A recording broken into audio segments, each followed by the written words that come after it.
Hi everyone, Merry Christmas Eve. This is Jeanette, by the way. 2 weeks ago I made a video in which I talked about how two employees of New York Presbyterian Hospital had created an unnecessary drama. They coached a patient and for her to say that I was nasty to her. And by the way, that patient was in room 229, bed B. I said 228, but I just figured it out. It was 229, bed B.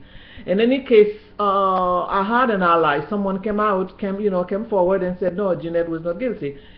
But the director of nursing was not too happy about it because she was building a case against me.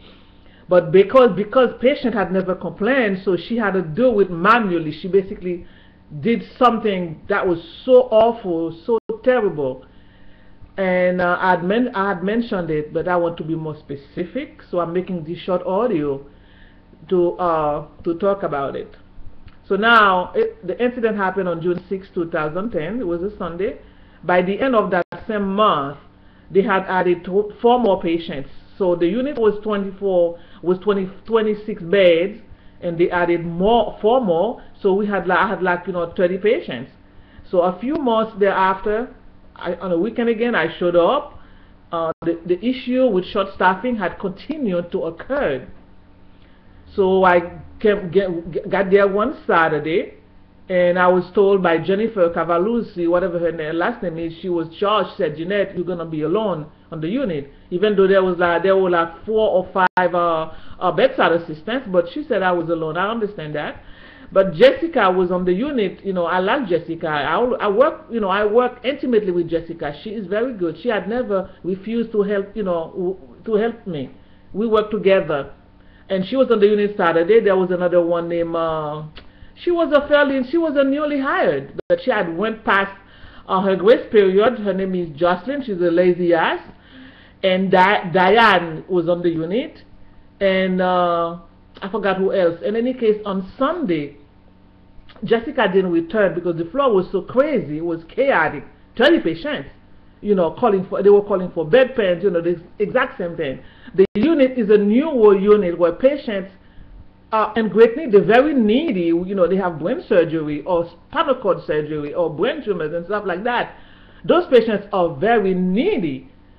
In any case, that Sunday, Jessica didn't return, but Katie came in, and there was also a floater by the name Michael. Michael, a male nurse. Michael is very nice. So that Sunday, I worked like an inmate on death row. I mean, with 30 patients, I worked my butt off. I was off on Monday. When I returned to work Tuesday, Ensa, the new nurse manager, asked me to report to her office. So when I went in, she said, Jeanette, I received numerous emails Saturday and over the weekend.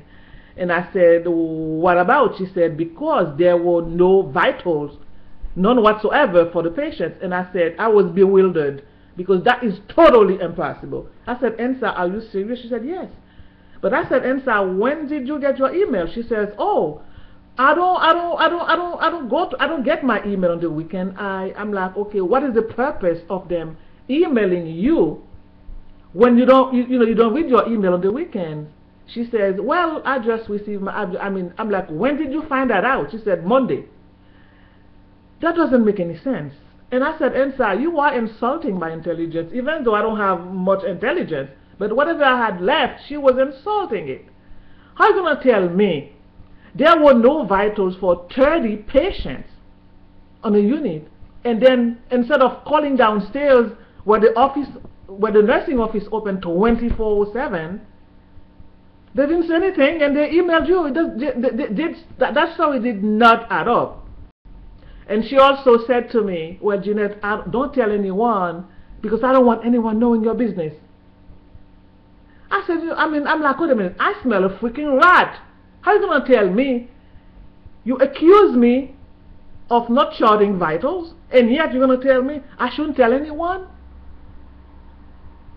I didn't get it. So that same day, that Tuesday, thank God Jessica was on the unit. I said, Jessica, can you help me go back to that Saturday, because I wanted to go back to Saturday. So she showed me how to do it. So I went back to the system, and I retrieved all the vitals that I had charted, except for the patients who were discharged on Monday.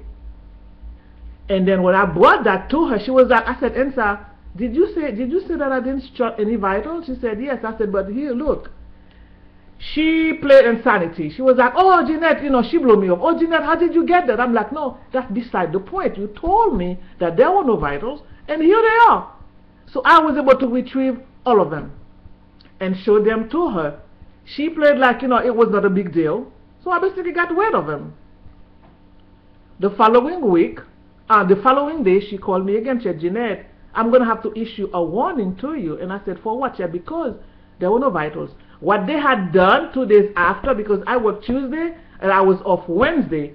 On Wednesday, the day that I was off, the NSA, the manager, and the nurse director, they went into the system. They retrieved all the vitals. I mean, I don't know how they did it. And then when I went back to work Thursday, and so I said, Jeanette, I'm going to have to issue a warning to you. And I said, and so I showed you the vitals. She was just, you know what? They pointed out whatever they wanted me to see. And then I went to the nurse director, because I figured something was terrible. I knew something was wrong, and I went to her. She was holding a batch of documents in which she was reading. Jeanette, 33 had no vital, 34 had no vital, and I'm like, are you kidding me? A party? She said yes. And I said, how the hell did they give medication? That was the key word. How in God's green earth that there were no vitals for any patient? How did they provide medication? She could not answer that. Okay, so in my next video, I will continue the story.